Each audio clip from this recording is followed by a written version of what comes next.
Or 80. A&E reinstating Duck Dynasty star Phil Robertson over this weekend after suspending him from the show for making controversial comments. The network says it will resume filming of the show in the spring. It will launch a, quote, national public service campaign promoting unity, tolerance and acceptance among all people. Bruce Turkel from Turkel Brands is here. Bruce, from a branding standpoint, was this a smart move by A&E? A&E had no choice. Their viewers were lining up behind Phil Robertson. Of course, we question if A&E was being a little hypocritical. They took him off the air. They actually did nothing, and now he's back on. But what else could they have done? Well, they could have stuck to their guns because they were going to make a lot of money anyway, weren't they? Exactly. I mean, they've got this marathon coming up. That's going to get guaranteed maximum ratings. And if I'm not mistaken, they've got a whole series already in the can, which they could run to maximum ratings. I mean, they didn't have to do this.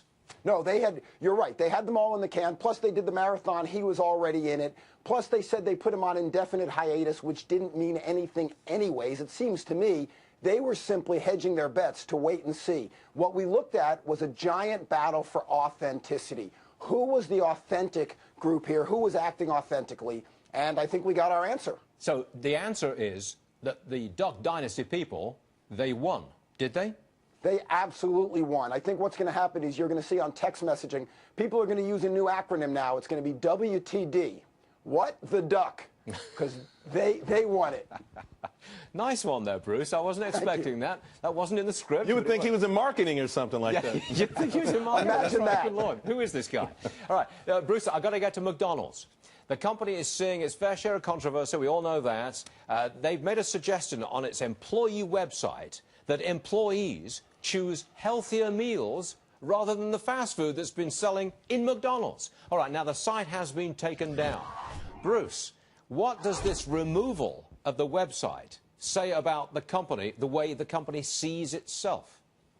It says, first of all, that they had this outsourced. You can be sure that nobody in McDonald's had even bothered to read it. I mean, this is not a Happy Meal for them. And the vendor that did it, McDonald's would have to be their biggest client. I know if McDonald's was my client, we would have customized what we did. So I don't understand how it happened in the first place. But what it says now that they've taken it down is McDonald's doesn't understand the value of this website. They now have three front doors: their stores themselves, their advertising, and their website. And by the way, their employee base is probably a bigger audience than their customers. So to take it down, boy, I don't get that. But you've got to control what you're putting out there in the social media, what you're putting out there on the internet. You must have iron-fisted control of that. Surely that's the message from this episode. Absolutely. Again, what they don't... Here's the problem. If Ray Kroc were alive today, I think he'd be 111 years old.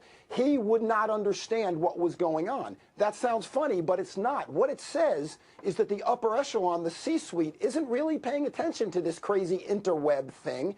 But here's a clue. The internet is going to catch on. I predict it's going to be big.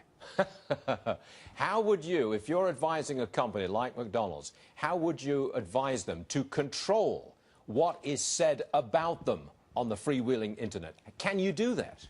No, you can't control what is said about you, but you can certainly control what you say about yourself. And it comes from the top. It has to. It flows downhill. So as long as the folks at the top of the tower, are laying out very clear vision and strategy for what the brand stands for and how we communicate it, it should be in all of their communications: collateral materials, menus, signage, advertising, and the website.